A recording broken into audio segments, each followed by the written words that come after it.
write out the formula for an ionic compound, say calcium carbonate or sodium carbonate.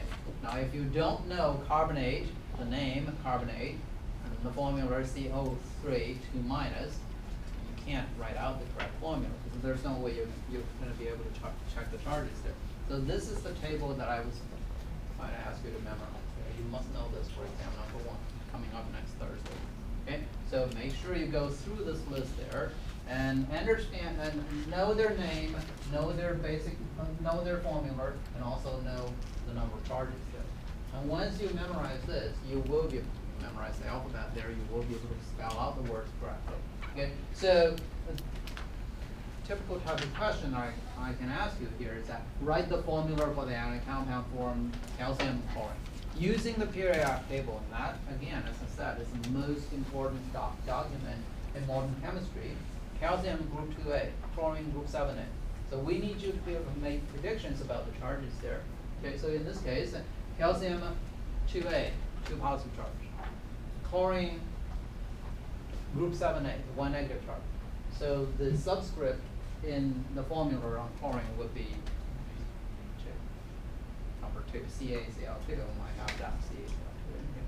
So our focus in this chapter at this point is you need to be able to determine the charges for monatomic ions. You need to memorize the charges and the formula for polyatomic ions, and you need to be able to write out the correct formula. Okay, so we're in the stage where we're giving you the alphabet, and we need you to be able to spell out words. Next step, logical step, you will be, once you have the words there, you will be able to write out sentences there. So that's the topic that we will be doing. We will be discussing in chapter 3. Now, one thing that we do need you to be able to do here is that you need to be able to recognize, based on a formula given, you need to be able to recognize whether that formula represents an ionic compound or a molecular compound. We'll be focusing on the ionic compound.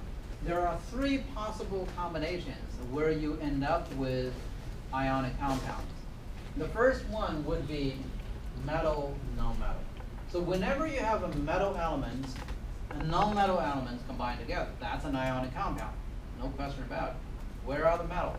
Well, you know the periodic table. The first 3 groups there, group 1A, and then plus the transition metal. Those are the metal elements there. Okay. Where are the non-metals? On the far right side of the periodic table, the yellow section in that color-coded periodic table here. So whenever you have metal and non-metal, that's ionic.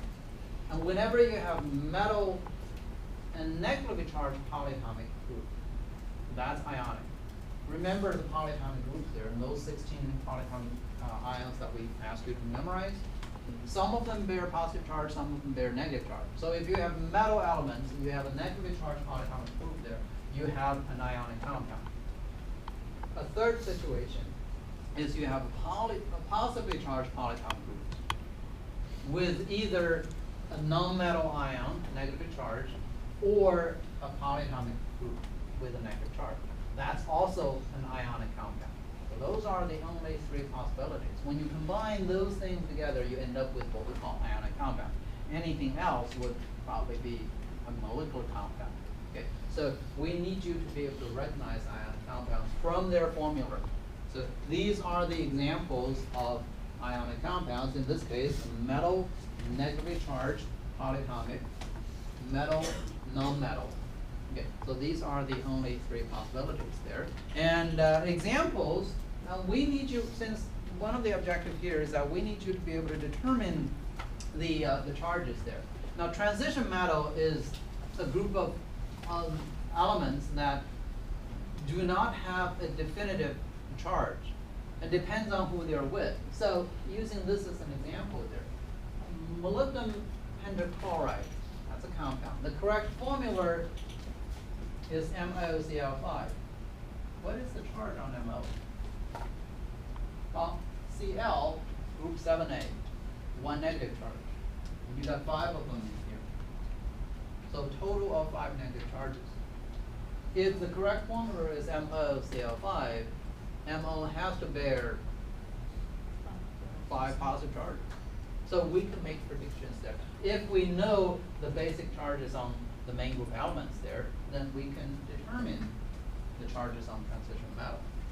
So we can have a formula using transition metal as an example there.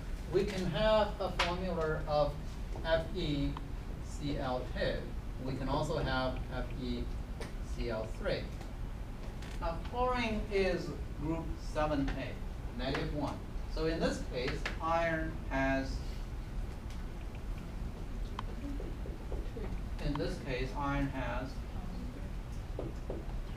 okay. So based on the knowledge of group 7A, they bear 1 negative charge. The formula must